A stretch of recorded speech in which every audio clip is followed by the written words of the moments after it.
Morning, જય શ્રી કૃષ્ણ, હર હર મહાદેવ. કેમ છો બધા? મજામાં જશો? ખાઓ પીઓ ને મજાની લાઈફ.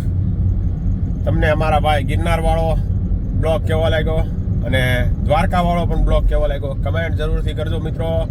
હું તો તમને એમ કહું છું કે એકવાર ગિરનાર જઈ આવો મિત્રો. રજા રાખીને એક દિવસની રજા રાખી ગયો, શનિવારે શુક્રવારે બેસી જવાનું. રવિવારની રજા તો હોય જ છે. કદાચ તમે કાંઈ જોબમાં હોય તો અને તમારી પાસે ટાઈમ ન હોય તો રવિવારની રજા તો હોય. ખાલી શુક્રવારે નીકળી જવાનું સવારમાં, સાંજે સવારમાં ડાયરેક્ટ જ તે જૂની સીડી ચડવા માંડવાનું. સાંજના 7 વાગે ને તો તમે ગમે એટલા નિરાતે ચાલો ને તોય 7 વાગે ને નીચે ઉતરી જશો. બાકી મજા આવશે તમને. અને ઓનલી ફોર રસ્તામાં લીંબુ પાણી પીતા જવાનું, એટલે તમારો સમય ઘા કપાઈ જાય. બાકી તમને બહુ મજા આવશે. હું તો એમ કહું છું તમે એકવાર જુનાગઢ જઈ આવો, ગિરનાર ચડી આવો, એક રજા રાખી આવો. અત્યારે મોસમ બહુ જોરદાર છે, મસ્ત વાતાવરણ છે. એટલે બાકી ચાલો. અને આપણે દ્વારકા પણ ગયા હતા. દ્વારકામાં ભાઈ બહુ મજા આવી, પણ આખું દ્વારકા આપણે એક્સપ્લોર ન કરી શક્યા કારણ કે આપણી પાસે થોડોક ટાઈમની અભાવ હતો એટલા માટે. બાકી આપણે નાગેશ્વર ને એ બધું હજી લેવાનું બાકી રહી ગયું હતું. બેટ દ્વારકા છે, નવો બ્રિજ બન્યો છે બેટ દ્વારકા ઉપર, એ પણ આપણે એક્સપ્લોર કરવાનો રહી ગયો. પણ નેક્સ્ટ ટાઈમ આપણે પાછા જઈશું ને દ્વારકા, ત્યારે આખું દ્વારકા આપણે એક્સપ્લોર કરશે. બાકી તમે એકવાર દ્વારકા પણ જઈ આવો. દરિયા કિનારા ભાઈ દ્વારકા મસ્ત, એકદમ ચોખ્ખા અને તુફાની, એમ મજા આવે તમને જોવાની. બાકી નાવા ન જવાય ભાઈ, બધા નાતા હતા પણ નાવાનું રિસ્ક ન લેવાય. બાકી ચાલો, અમારા વિડીયોને વધુમાં વધુ શેર કરો તમારા મિત્ર મંડળ સાથે. અને હવે આપણે ચોમાસું ચાલે છે તો આવીને આવી આપણે ટ્રીપ ક્યાંક ને ક્યાંક કરતા રહેશે અઠવાડિયામાં એકવાર. તો અમારી ચેનલ તમે સબસ્ક્રાઇબ નથી કરી તો સબસ્ક્રાઇબ પણ કરી લો અને તમારા મિત્ર મંડળ સાથે સબસ્ક્રાઇબ પણ કરાવો. ચાલો, જઈ રહ્યા છીએ ઓફિસ તરફ. 3 દિવસની રજા પછી હવે આજે ઓફિસે થોડોક કંટાળો આવશે, પણ ઓફિસે જવું તો જોશે. ચાલો. 5 hours later.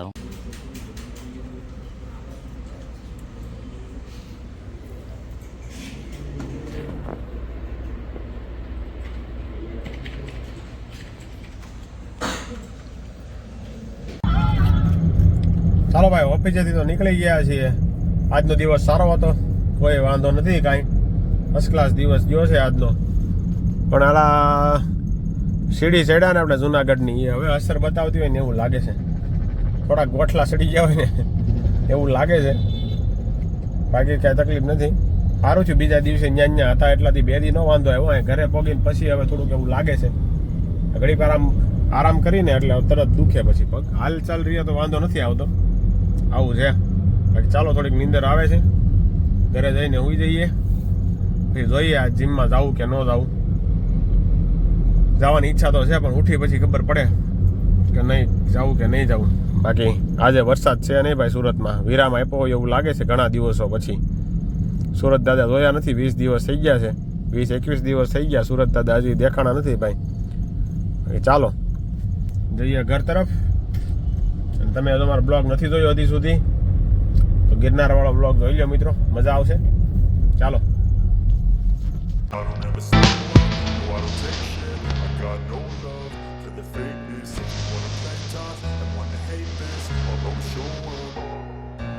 don't ever slow up, no I don't take shit. I got no love for the fakeness. If you wanna play tough and wanna.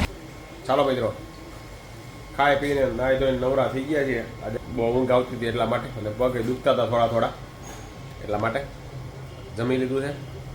વાગ્યા છે 9 અને આપણે હવે નવો એક કામ ચાલુ કર્યું છે, રાખડી બનાવવાનું. હું તમને બનાવું. અત્યારે રક્ષાબંધન આવી રહી છે તો રાખડી બનાવવાનું વર્ક કામ આપણે લઈ આવ્યા છીએ. જો આ ટાઈપની રાખડી હોય છે, સિંગલ રાખડી છે. સિંગલ રાખડી છે, મસ્ત છે. આમાં જો કેંગીઓ ગણપતિ બાપ્પા છે, જો ઊંધી છે, જો મસ્ત ગણપતિ બાપ્પા વાળી રાખડી છે ભાઈ. સાથે સાઈડમાં 2 મોતી આવે છે અને ભાભી રાખડી હોતન આવે છે. હા, એ ઓલી રાખડી હતી એ ભાઈની હતી અને આ ભાભી રાખડી છે. જો બંને સેમ ટુ સેમ જ તે, થોડોક ફરક છે. આ બાયરાઓની છે એટલે આમાં વધારે ફૂમકા છે. આવા ગણપતિ દાદા તો ઘૂઘરી વધારે છે, એમાં લેડીઝની છે. આ જેન્ટ્સની છે. જો રાઉન્ડવાળી ટાઈપની છે અને આમાં જરાક આમ ખુલ્લા મોતી હોય ને એ ટાઈપનું છે. એટલે આ રીતની બનાવવા લઈ આવ્યા છીએ આપણે. મટીરિયલ બધું આવી ગયું હોય એની ઉપર બધું વર્ક કરવાનું, થોડું નોર્મલી વર્ક હોય.